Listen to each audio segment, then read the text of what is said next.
Hello everyone, it's been a while since I've done a tech review and here we are. So I now have the LG Stylo 6.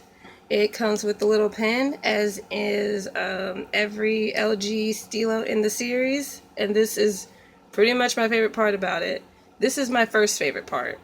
My second favorite part is clap on, clap off, or in the opposite direction as you just saw. But this video is going to be more about the reviews for the LG Stylo 6 rather than the Stylo itself. The phone's been out for a while. You've probably been explained a whole bunch of its features to already. So we're going to address the reviews. So a lot of the reviews that I saw were reviews for the Stylo 6 comparing it to its predecessors. Mostly the 5, the 5 Plus, and the 4. So after the LG Stylo 2, I jumped off the train. I enjoyed the 2, I love the 2, but the 2, it got software updated out. And I also changed phone companies for a little bit. So I got the Motorola E Plus, or the G Plus, one of those two. And the Samsung A10e and the Samsung A20. What happened with the Motorola is that it just wasn't friendly for me and didn't do the things that I like a phone to functionally do. A plus is that it had a built-in QR reader into its camera, but that was the only plus for me. The Samsung A10e is a great baby's first smartphone. If you come in already having a lot of experience with smartphones and you have a lot of expectations, I can't suggest the A10e. The Samsung A20, it was fine up until its most recent update, and that messed up the software for the Bluetooth because I couldn't have on the Bluetooth without having on the Wi-Fi or the mobile hotspot. It's like they somehow became connected. So, that among some other minor issues led me to replace it go back to LG for the Stylo 6. And it's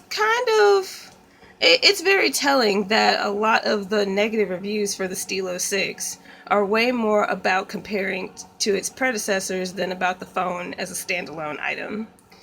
In true LG fashion, it came with a lot of bloatware. I had my phone activated at the Boost Mobile store, and first of all, those people are very kind people, the great people, the store that I went to. And second, they did the startup process for me and got rid of a lot of the bloatware, along with a lot of things that I suggest going to the Boost Mobile store for. I forgot what that experience was like because of COVID, but if you have issues, go to the Boost Mobile store. Don't call customer service because customer service sucks. Well, calling Boost Mobile customer service or texting them or whatever with that remote customer service, that sucks.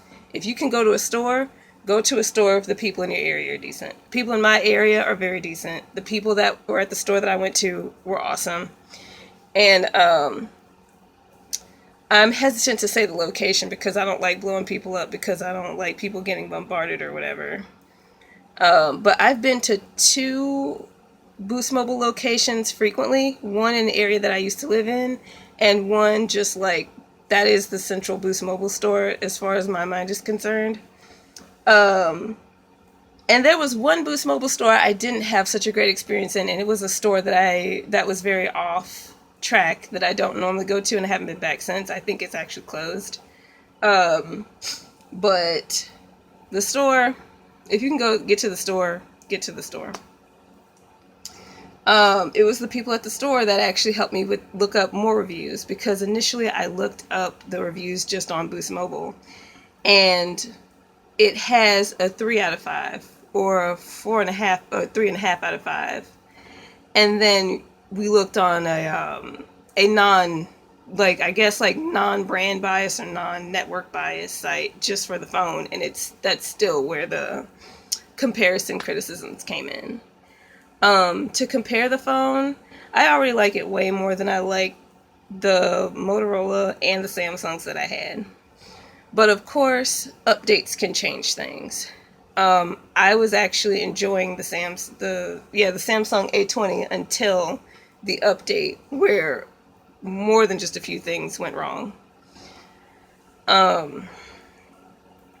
And knowing how to navigate getting rid of the bloatware on LG's definitely helps. But can we just not do the bloatware, LG? Can we just... Because this phone came with Likey, TikTok. For some reason, it came with Cash App pre-downloaded. I don't even know everything that it came with because the customer service rep got rid of a lot of it. But the customer service rep was sitting on the phone for a while, uninstalling and disabling bloatware. I'm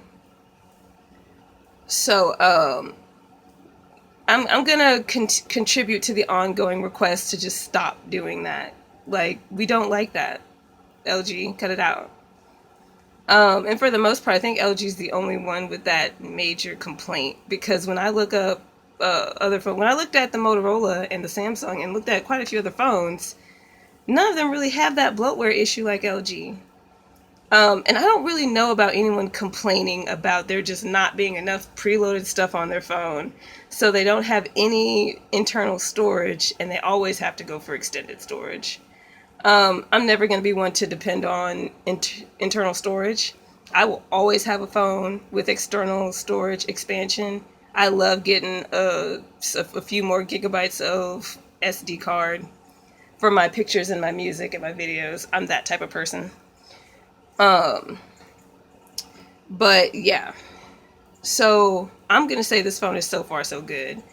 Not comparing it to anything else, but also not comparing it to the LG Stylo 2, which I had years ago, and also not comparing it to the Motorola's or the Samsungs.